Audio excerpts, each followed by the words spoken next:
Oh my, a big collapse by the Utah Hockey Club results in a 5-4 overtime loss to the San Jose Sharks. Robyn and I have some thoughts right now.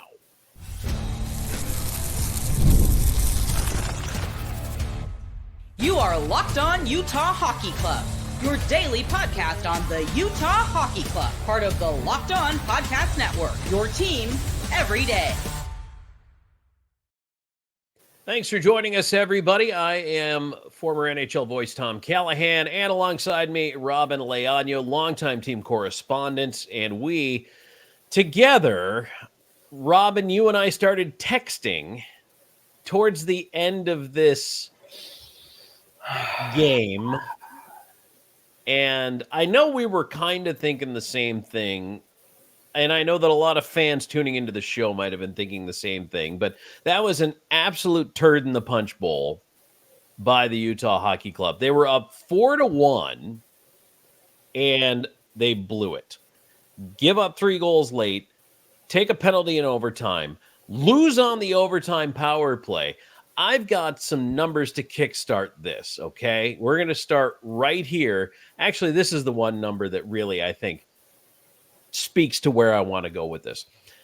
After Utah went up 4-1, they were outshot by San Jose 20-4 for the rest of the game.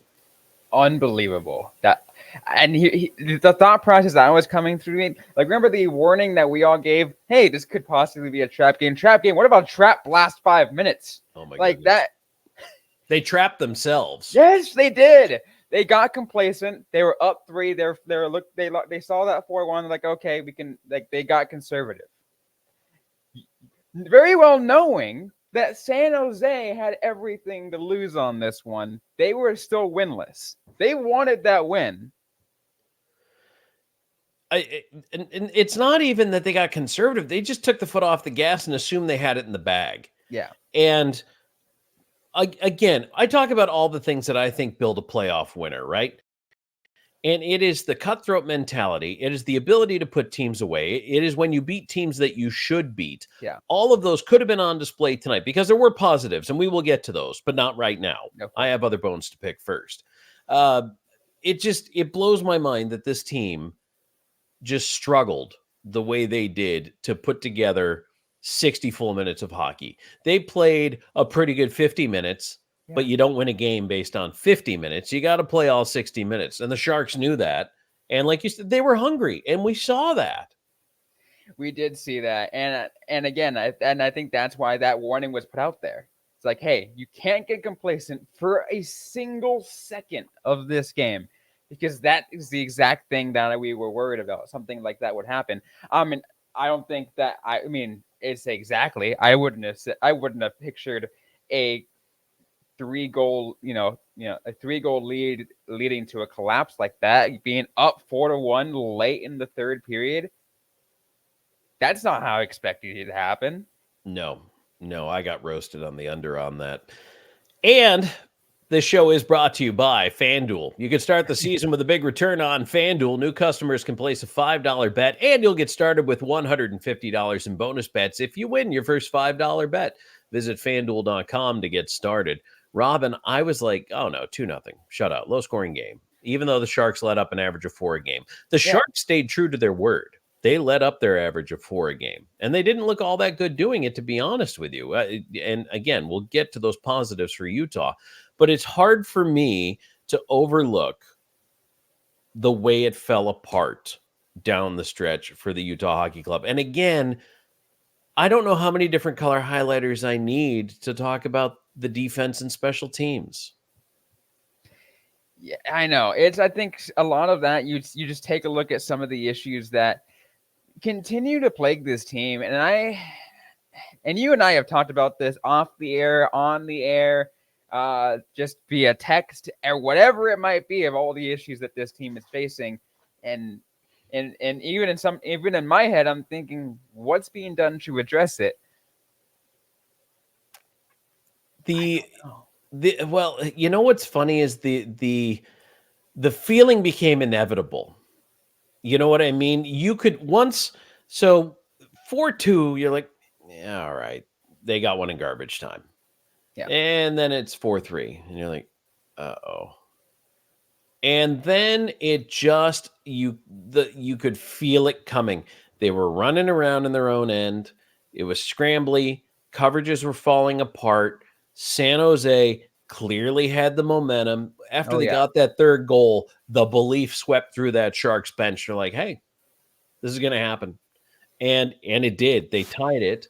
They got it into OT. Utah had a little bit of a late chance there. But then in the OT, I thought, boy, the Utah Hockey Club started with a nice little string of possession, didn't really get the shots off they wanted, but then you lose possession of the puck. You end up running around a bit in your own end. You take a penalty, which otherwise would have been playing scoring chance. You have to take that penalty, but then you can't kill it off, and you end up losing the game. Yeah, and I think the other thing too is something that I noticed, and honestly, I think anyone could probably notice this too, is San Jose saw the opportunity that was ahead of them when they realized that they were forechecking the hell out of Utah in that last bit of the game. So what did they do with 5 minutes left? They pulled the goalie. They pulled the goalie with 5 minutes left, down 4-1, and look, it paid off. It paid off for them. You never see that. Never. Which is what also makes this even worse. It makes it even worse. They had an empty net in the other end. It's just unbelievable to see a team come back from All 3 Utah goals would down. have to do is take it, just grab it once and just lob it and just see what happens. Well, and when you're up 3 goals, take some shots at it. Yeah, exactly. Because 5-1, it is over. I mean, just throw a few down the ice, like take the icing, suck it up. You've been better in the face-off circle this year, win some draws. But they didn't do that. They took they were beat on that forecheck. Well, this is the battles, Robyn. We talked about this. We've been talking about this. It's winning the battles on the wall. And like post-game right away, and just reading some of Andre Tourigny's quotes, and he said, he can't explain the last 5 minutes, and obviously says give the Sharks credit, but in here's a quote: "The way we played in the third period, tough to explain. We stopped putting pressure. We let them make plays. We stopped defending the puck. Ended up in the back of our net."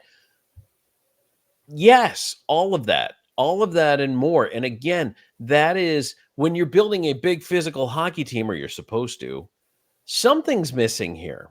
And I'm trying to figure out what it is, Robyn, because you have a team with size. You're supposed to have a team with strength. You're supposed to have a team that is team tough. Liam O'Brien was back in the lineup tonight, got in his scrap, and I think, okay, good. They looked better. But again, they don't have, and it's funny because they went out and got guys with Stanley Cups, but they don't have all of a sudden this ability to put teams away or step on their throat or take them out. How is that not there? And it's amazing given the complete flip that we saw in the first few games of the season, right? What they did to Chicago, what they did to, and to even to come back. Look at the Rangers game. Yes, the Rangers game was a great game, and that was I think you and I were talking about that. The Utah Hockey Club versus Rangers game is a perfect example. Like, that's the blueprint of a game you want to see from this team. Yeah. And the Rangers are a very good hockey team. Take nothing away from them. The Sharks are not in the same class as the Rangers. There's still talent there. And I regret bringing up Tyler Toffoli on the pregame yesterday because thanks, Tyler Toffoli. I didn't mean to wake you up, but he gets that tying goal. And how did it happen? Rebounds, puck comes out. Nobody picked him up in the coverage. He's out there by himself. And those are the things I think you have to be aware of. But again, it's all the failed clears. It's all the battles. Everything is all set, the stages mismatches before that. Yes. Every time you miss a breakout pass look, sometimes you're going to get a bad hop. That's going to happen. Sometimes it's going to go off somebody's elbow. That happens. But the fact that they just weren't able to get out of their own end was what was just absolutely killing me. And you're right. The Sharks smelled the blood in the water, right? That's what Sharks do. They got more and more aggressive, and Utah could not handle the pushback.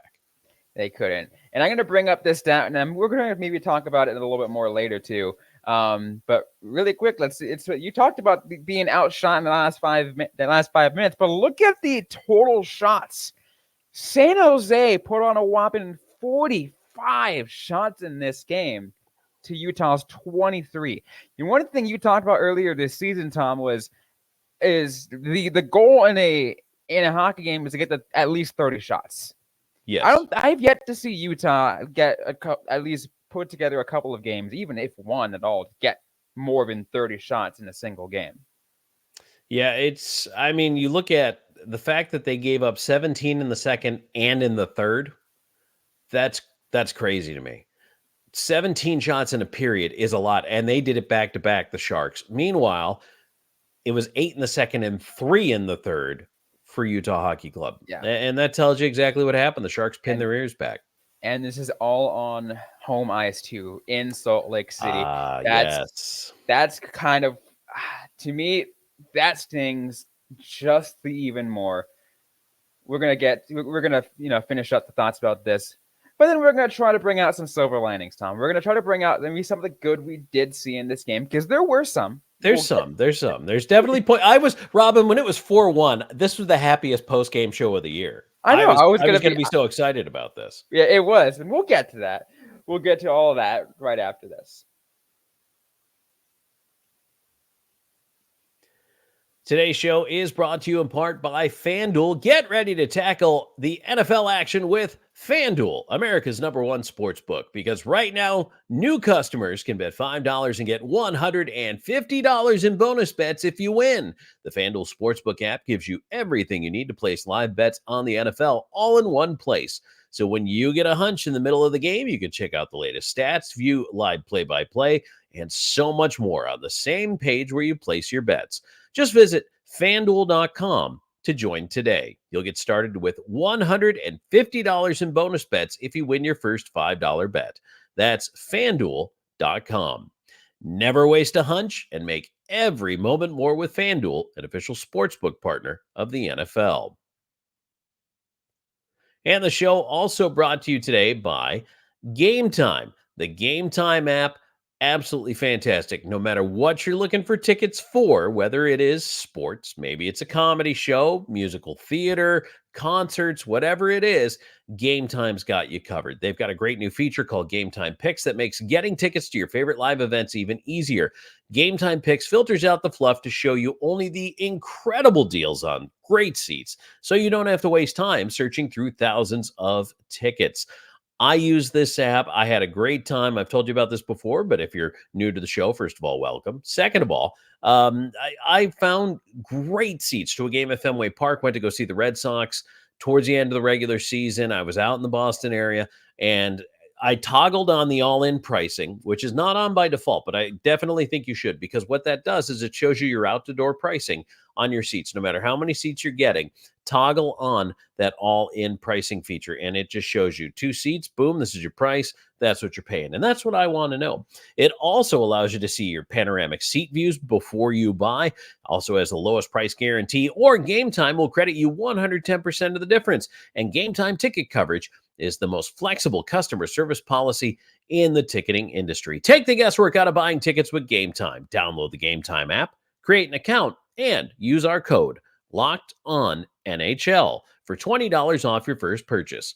Terms apply. Again, create an account and redeem code LOCKEDONNHL, LOCKEDONNHL for $20 off. Download Game Time today. What time is it? It's game time.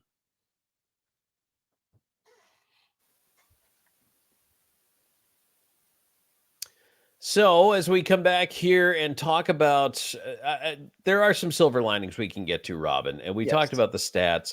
It was a 4-1 game at one point. Utah Hockey Club looked good. I thought for the first, really until it was 4-1, they were the better team. They had jump, and they did something that I've been harping on for a while. You know what's kind of funny and a little bit scary is that I'm pretty convinced that everybody who does the Utah broadcasts probably listens to us first for their pregame prep, because they underscore the same points we do.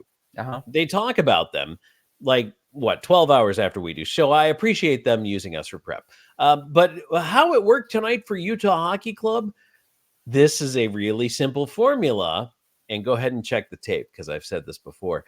Filter pucks at the net, get shots through, and get to the rebounds.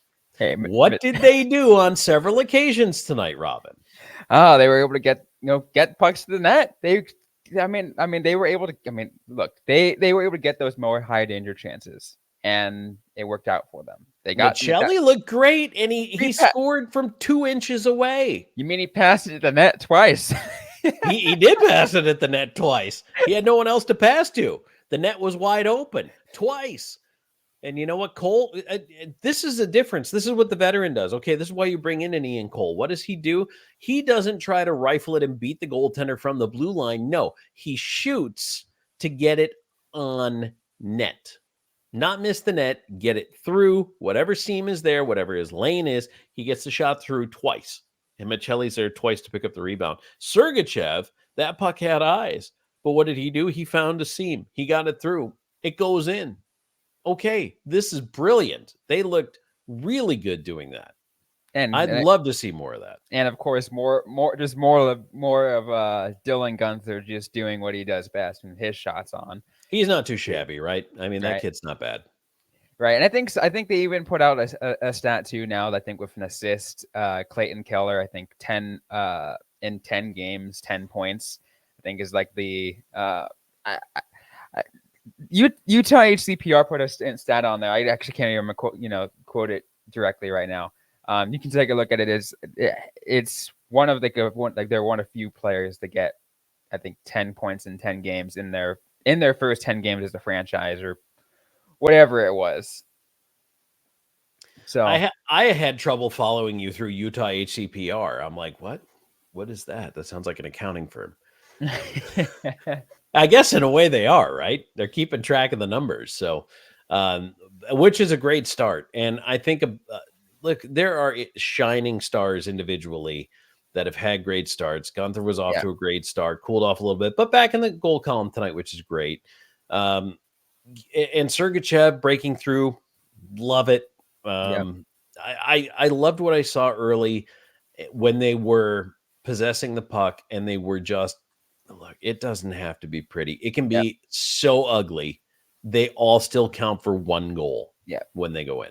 And one of I think that's one too, right? And you're taking a look at how, the smart bit that they did and that bit. I do want to address another thing too, Tom, and I want to kind of talk about, how they addressed taking faceoffs. And this is specific. I want to specifically take a look at, tell you, with how they started the overtime period. Right? Okay, good. Right. They gave the faceoff, and you've hyped this guy up enough times, and Kevin Stenlund, and why they brought him in. He's a faceoff specialist. They brought him in as a faceoff specialist, and instantly went to the bench, and they brought out a scoring skater. You see, all right, we're gonna try to score. I heard that, and I was like, wait a minute. I know what they're doing. Hey, Kev, go win the draw. Come on back. That's his job, and he did his job. He won the draw, and they started overtime. I noticed that. I saw him out there. I'm like, yep, here we go. They're starting with a draw win. And it's just, he bears down. He's got a good technique. He's able to leverage his moves. Didn't even need the help of the wing on that one. He just popped it right back. And that's it. So Utah 3-on-3, they're able to cycle the puck back, control it, and he right to the bench and is replaced by the normal 3-on-3 pair. But it makes such a difference. Every zone, every face-off, every situation, when you start with possession, it is a completely different game. I that does make me want to take a look. And again, this is me always wanting to go into the different other kinds of diving stats. Couldn't get it to this game, but I'm going to probably bring it up later in the week, Tom, and see exactly the number of zone starts, offensive zone starts that Kevin Stenlund has. To see, all right, let's see if he can get the face off, so we can if we can get the draw to set up a goal. Yeah, and that's I would love to see the zone starts, and I think I want to say that it was talked about at some point in the last week. 2/3 or over 50% of his zone starts were in the defensive zone, obviously to facilitate those face-off wins. So, that's where it's most important to Of win course. possession. But I mean, I'll be interested to see what your numbers bear out on that. I would anecdotally, just from watching, I'm going to say that's probably closer to 60% at this point. Yeah, I'm definitely going to take a look at it, and I'll bring it up later this week, maybe as we get ready to preview the game against the Calgary Flames later on in the week. That sounds like a plus to me. I'm in. Let's do that. I have a couple more things I want to get to. So why don't we go ahead and I have a question for you, Robyn. Actually, this All is right. this is an important question, and it has to do with the now pressure on the front office. We'll do that right after this.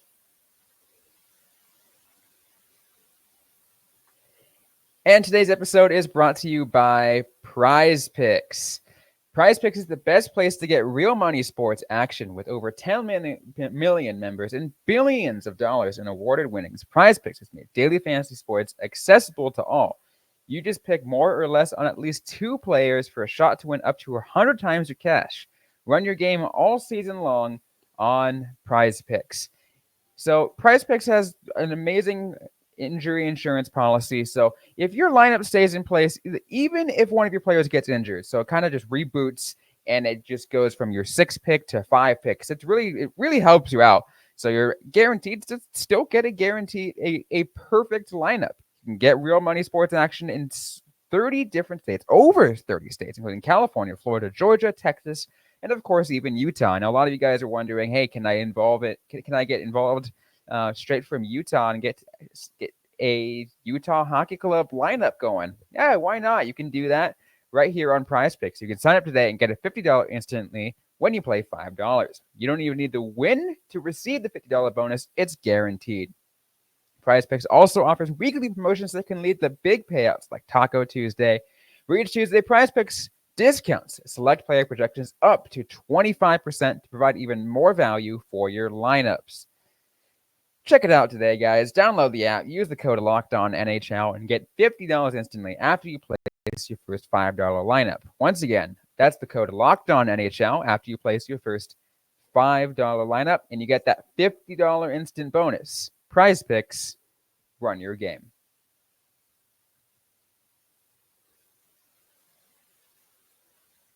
All right, Robyn, I think before I get to my question, I'm going to institute a new feature, a new segment, a new category here on the show. I'm going to call it my pluses and minuses. So I think you also can chip into pluses and minuses. And this is just happening. This is growing right now as we speak. This is or I hate the term organic growth, but it is. It's just coming out of nowhere. It's coming out of left field, which most of my stuff does. So here's my pluses and minuses. So obviously the collapse is a big minus. It is the overall minus. Yes. As I'm looking at the last 4 games, 3 of which have been at home, lost 4-0 to Ottawa, lost 5-1 to the Avalanche, lost 3-2 to the Kings, lost 5-4 in OT to the Sharks. So 4 in a row. You have scored in those last 4 games. And because you had a 4-goal outburst tonight, you have scored 7 goals. So you're not really even averaging 2 a game. And that's because you had the outburst. So the offense is a minus. But the defensive collapse is now also a minus on what we can now call a 4-game losing skid. So my plus, again, is defensemen on the offensive side getting the pucks through, making some smart plays there. But the defensive zone coverage is a definite minus. Now, that said, and I'll let you do your – actually, you know what? Okay, I'll come back to my question. I'll let you go ahead and tell me, do you have pluses and minuses just off the top of your head, since I literally just flung this at you just now? I mean, I think the one thing for me is, and I think as a minus is, performance based off of, home ice advantage. It's not there. They only have 1 win at home. 2. Chicago, 5-2, Boston, and 2-1 Boston. overtime. That's right. Yes. They only have 2 wins at home. Forgive me. That's a mistake. You had me confused for a moment. I'm Yeah, like, wait a minute, do they they? only have 2 wins at home. That Boston, the Chicago, of course, great first game. It of the seems season. like so And long ago. I know it feels like so long ago. My brain was like, honestly, I was only thinking, but yeah, only 2 wins at home, and then we're talking about all the rest being losses to that, especially Ottawa and Colorado, and now San Jose. Like, just with how the performances were on each of those, it makes me like, what is happening? It's a frustrating stretch. I want to see more heart from this team. Honestly, that's what I want to see. I want to see more heart. It wasn't there against Ottawa, although I know like Andre Tourigny wasn't as critical of his team until the Colorado game, but I just felt like the Colorado game was more of the same, only worse from the Ottawa game. Better effort against the Kings. It just didn't work out for them. But again, tonight, they did everything right for most of the hockey game, and then you just can't take your foot off the gas. I don't care who you're playing. I just don't care. So now, Robyn, the question I wanted to ask, and I ask our listeners and viewers as well, and fire away in the comments, because is the pressure now on the front office with a 4-game losing skid and defensive meltdown leading to the direct loss of points enough to inspire a look outside the organization, make a trade? Because the word as recently as 4 days ago was, we're going to try to do this from the interior. Is this hitting the fast forward button on that process? My honest opinion, I think it has to at this point. When it came to the last couple of games, I mentioned it right early on the pregame show. Ottawa, okay, you can kind of think they did what they could in that game. They actually played pretty decently, minus a few other things. Despite even what the score sheet will say. Colorado is a bad game. They looked like they could have gotten better against Los Angeles, and then got almost there. And then comes this San Jose game. And I think this San Jose game, and seeing exactly how that collapse happened, to me, that's enough to trigger that conversation even in my head. Be like, okay, yeah, this team needs to do something, and it's not going to work internally. There needs to be some kind of whether you're going to sign a free agent who's left out there in the market, whether you're going to go for a trade, do something to bolster this defense, because you're not going to have Marino or Dursey for months. Yeah. And unfortunately for Utah Hockey Club, they're still making some of those mistakes in the defensive zone. And again, I talk about the missed coverage. And I mean, I want to be fair to Kesselring, but he lost his man in the OT, had to take that penalty to prevent the scoring chance point blank right in front of Connor Ingram. And you end up paying for it on the power play and you lose an OT. So I think that there is a certain impetus here to panic. And that's going to be the hard part, is resisting the urge to make a panic move. Because when you're in a panic, you overpay. That is the downside of a 4-game losing streak early in the season, when you know you need another defenseman. Now the price went up more for some of these guys. And on tomorrow's show, I'm going to tell you about who some of my targets would be and wouldn't be if they do decide to make a move here, unless, of course, they make one in the interim before we get around to that show. But I have a list, and I will share it with everybody on the next episode. We can talk about that. But so, Robyn, I think there's a case to be made for and against hustling yourself out to market. The other thing is, there are some other teams that are looking for defensive help. I know Montreal's looking for defensive help. They're looking, I mean, everybody looks top 4. We all say that. Montreal, I think what is going on in Edmonton, they are awful defensively. They need help. They are desperate for defensive help right now. That's a team that might overpay because of their cup aspirations. And there are a couple other teams out there that are probably asking around about defensive help. And I have heard teams involved in possible movement from Nashville, Buffalo, Detroit. I've heard those team names swirling in the rumor mill as well. So there's, and we'll talk about all that and more later, but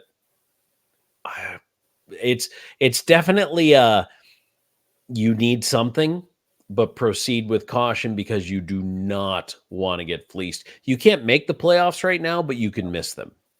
You know what I mean? You could take yourself out of playoff contention and have too far of a climb to get back in.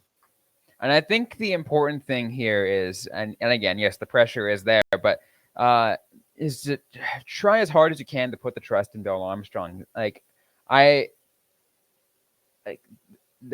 to me, he hasn't given me any reason not to trust him yet.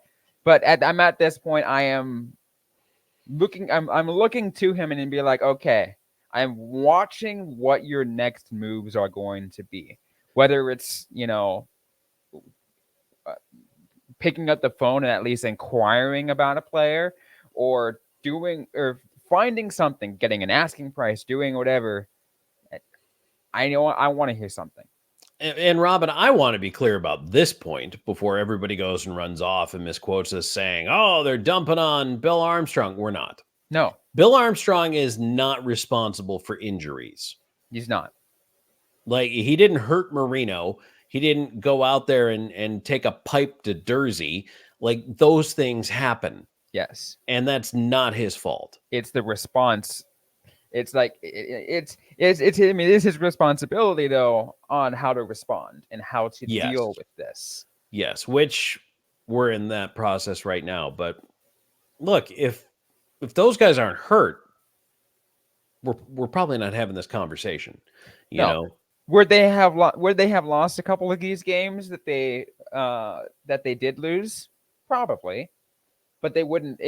We wouldn't be having this conversation we are having now with all these defensive woes, all the mismatches.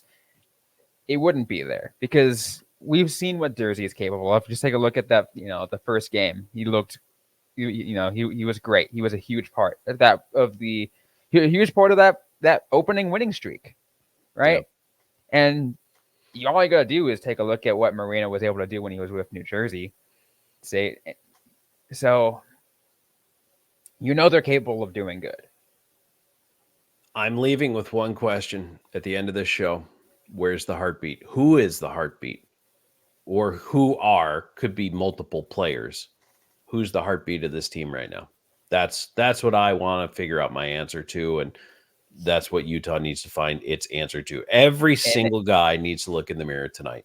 In a similar way, I think a question I can ask as we get ready to close things off is, will we possibly hear of Clayton Keller and Lawson Krause, the captain and the associate captain, calling a players-only meeting? Or a players-only pillow fight. I don't know. I don't know how you settle this. Just water balloons. I'm not real sure. But because a loss to San Jose, there's got to be a conversation. Yes. In that locker room. Hey, by the way, Robyn, I'll drop this tidbit in there. You probably already knew. You have Sharks blood in you from birth, but this is the first game San Jose has won in October since 2022. Oh my goodness! So I will say it's a good thing I started covering this team in a professional, the Utah and previously Arizona, in a professional capacity full time in 21. And then a little bit part-time before that, but full-time in 21 because it took my mind off of what's been happening in San Jose. No Celebrini, no problem. Sharks rally. But again, good job on the D offensively getting pucks through. I like that. Now let's just shore up the defensive zone. Let's take care of our goaltender a little more. I didn't think Ingram was bad, by the way. No. I mean, and you can tell when I have no problem with the goaltending when I really don't mention it. So I have no reason to talk about Ingram tonight. Celebrini had 40. I mean, what did I say? Make me see so. Ingram had 40 saves. Yeah. 40 saves Ingram had. Yeah. I have nothing, no reason to pick on him at all. So it's tough. Anyways, that's gonna be it for today's episode. We'll have more. Maybe we're gonna have some other full breakdowns on Wednesday's episode. Tom's gonna have probably some of those trade targets he's mentioned, or just defensive targets we're gonna focus on. Later in the week, we'll also preview Utah Hockey Club versus Calgary Flames. That's coming up. We have a lot to get to this week, so you'll want to stay tuned right here on the Locked On Utah Hockey Club podcast. If you liked this episode, don't forget to hit that like button, subscribe if you have yet to already, leave us a comment too. We're available everywhere, including on YouTube. That if you hit that notification bell on YouTube after subscribing, it'll notify you every single time an episode drops. So might as well go ahead and join this club that we're having. It's a really fun time that we're trying to have a fun time, even through these losses. But follow us on social media. We're at LO_NHL Utah. I am at Robyn_Leano. Tom Callahan is at Callahan on air. Interact with us, ask us a question. We may answer right back or on a future episode of the Locked On Utah Hockey Club podcast. Thanks again once again to everyone for listening on this episode. We'll see you guys next time.